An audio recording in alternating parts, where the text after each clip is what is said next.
this to this same woman. And today's woman celebrates the successes of women everywhere.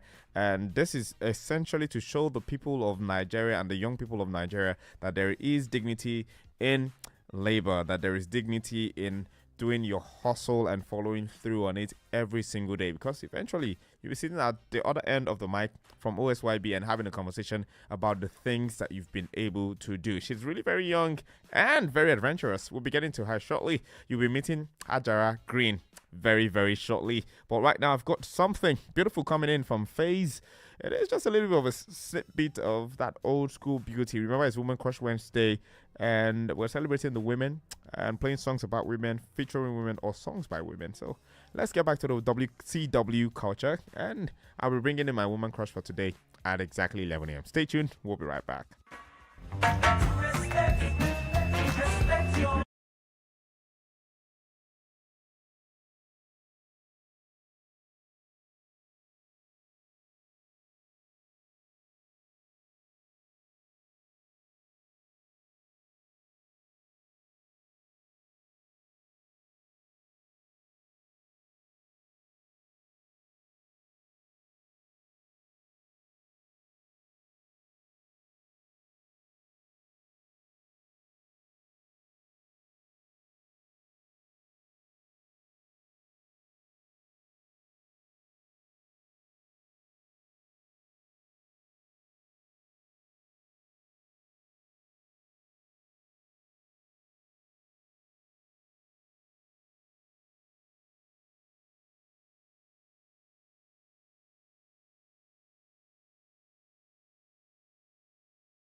Can actually look at you and be like, okay, you're from my generation as well, and you're doing these great things you're doing. How can I go through? So if you're a young woman or man listening today and you're thinking to yourself, like I am thinking to myself, how more can I apply? How much more can I apply myself? We've all got 24 hours. People have been able to take those 24 hours every other day and make it into very, very a very, very interesting thing. Everybody has 24 hours, but then how we spend it and how we use it is something that makes us different. Now, I'm talking about someone today. Like I said before we started out on the show, I said she is a data engineer. So think data engineering. Think data engineering and think of how complex and interesting that is. Then think of how she is. But then imagine one shot Yoruba boy standing beside someone and then he looks like a walking stick. Let's just put that there. And then we also have that she is into landscaping. Now, let me tell you something. Landscaping, the beauty of landscaping lies in the ability to harmonize nature and design, transforming outdoor spaces into living works of art, which means you're taking just a blank skate and making it into something beautiful that has life in it, actual life, through thoughtful arrangements of plants, trees, water features, and hardscapes. Landscaping creates environments that evoke tranquility, inspiration, and a sense of belonging. And when a beautiful woman is the one who is coming to sell this idea to you, why won't you buy? Ladies and gentlemen, I have the privilege of having a data engineer, model, and a landscaping guru, Hajarah Green, this morning. It's good to have you, Hajarah, in the building. Thank you for having me. My name is Hajarah Adamu. I go by Hajarah Green. I'm the Director of Operations and Strategy at Adams Green Multi-Concept Limited. It's a gardening and landscaping company where we bring nature into everyday spaces, both indoors and outdoors. I'm passionate about sustainability, design, and creating green environments that inspire and refresh people. Inspires and refreshes people. Yeah. Those two parts, it's nature. It's something that is living, putting it in the living spaces of people, and it's just something that is nothing short of excellent when I see it. I've seen greenery being done where it's looking like a human being, when it's covering walls, when it's just setting the grasses. It's something that people apply everywhere in construction these days, and it has so many beautiful parts to it. Now, I introduced you as a model. You're 6 feet tall. Yeah.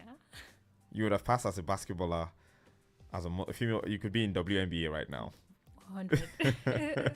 You could actually also be on the runway right now. I know you've dabbled into that. Yeah. And you've also been a data engineer.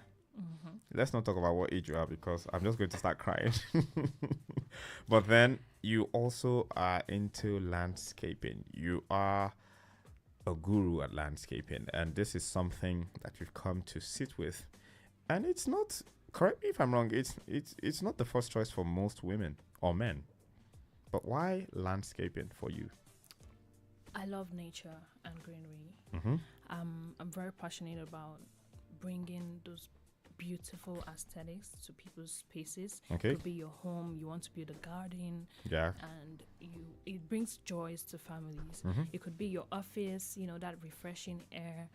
Plants they filter the air, they enhance air quality. Yeah. And it creates this ambience around wherever you are, your environment.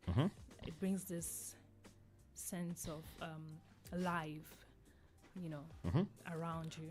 So I enjoy being around nature, especially plants. She enjoys being around nature, and especially plants. So if I'll ask the "Are you single?" question much later. So I could tell the men, if you're trying to get into her good books, maybe come and talk around about nature and see her light up like a Christmas tree. Now let's talk about this business that you have. It is one that is age old. We've seen this from prehistoric times.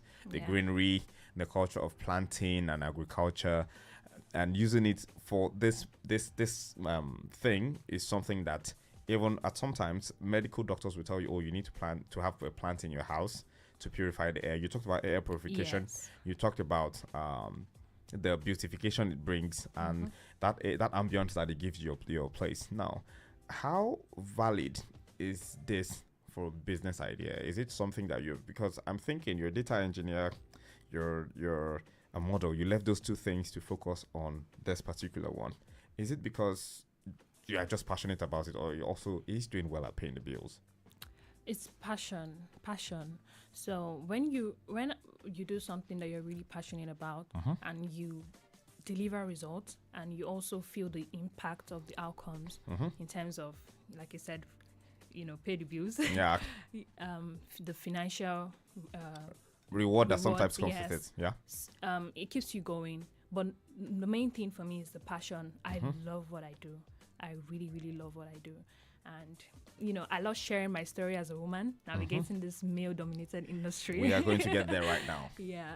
And every day, I just keep on learning. I keep on enjoying the progress, the process, and everything that comes with it.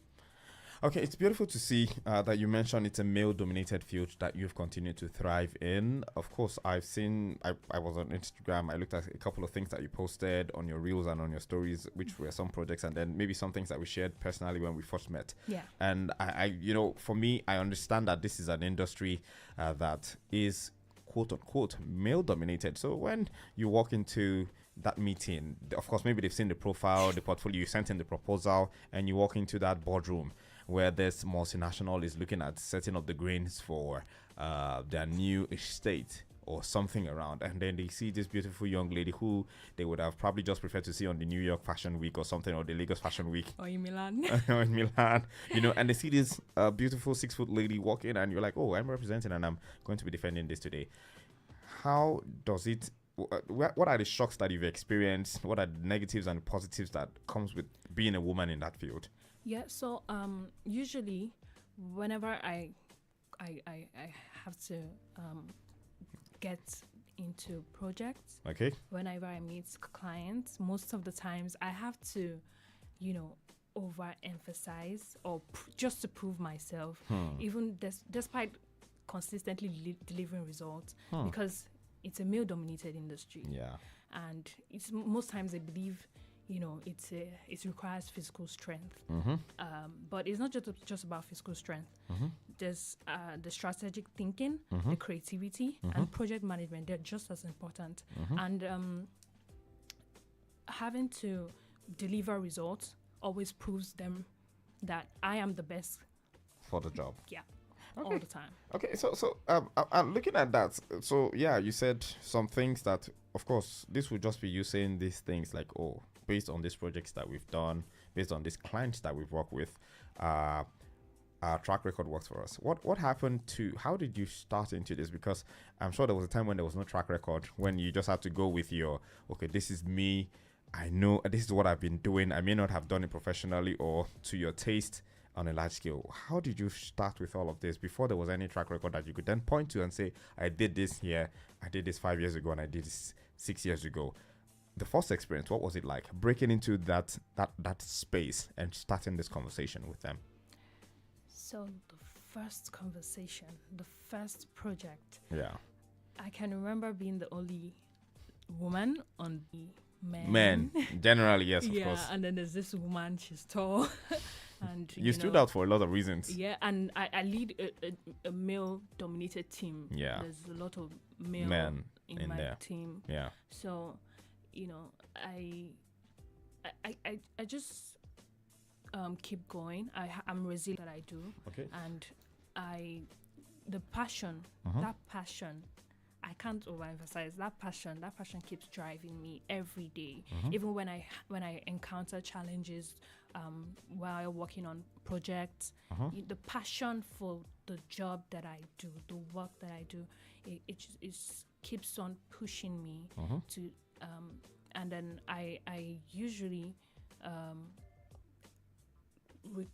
seek support from my mentors, and Okay. Generally I just get the job done. Okay, so talking mentorship and learning, because I'm sure there's a young lady out there who might be like, okay, maybe I've always also had this dream, or there's a young person who had this dream at some point. How did you said, okay, this thing is what I want to do now? How did you start out the process of learning and following through and building your team? What were you looking out for? How much knowledge did you have to gather? How long did it take you before you even got into this place? So, like I said, I'll always say it again, I love nature and greenery. So when the opportunity for me to take on a leadership role at Adams Green Multi Concept Limited, I was so excited about it and I took it on. So it's already been established. Okay. But my leadership role comes with the strategic thinking, okay. and thinking long-term growth for the company, and how in terms of advice. That's what you said. Of course, yes, of course. I want to learn. I'm looking at starting this. I'm looking at going in that direction. What are the things to pick up on? Because, of course, there must be some level of technical know-how that, or maybe or not. But then there's a level of leverage that comes with, you've practiced this, you have some level of experience, and then you can build on that. So when you're giving instructions to people who probably want to, you say one thing, but then there's the level of authority that comes with the fact that you have knowledge of this thing and you've practiced. Yeah. So what are those things that we need to pick up on? First of all, get familiar. Go into do nature bathing. Okay. get into nature, get Okay. into Nature birthing. Wow. yeah, That's the thing. yes. Okay. But from my family, Okay. we've always been into gardening, so I have picked that up From when you were really young. childhood. Okay. Yeah, so that's how the passion has developed over the years, Mm-hmm. and even the skills. Mm-hmm. So in terms of if I want to advise anybody out there, it's just go get it. Mm-hmm. Once you're passionate about something, pick up those skills, Mm-hmm. learn. I'm constantly learning. I'm always researching, learning about a new plant, a new technique. Mm-hmm. You know, I plant, I get my hands dirty, put my Mhm. hands in soil, Mm-hmm. and I love to see nature grow. I love to see nature grow. So an extensive love for learning and watching your passion grow. That's a beautiful one. We'll be going on a quick break right now, and this is Where is the Love by the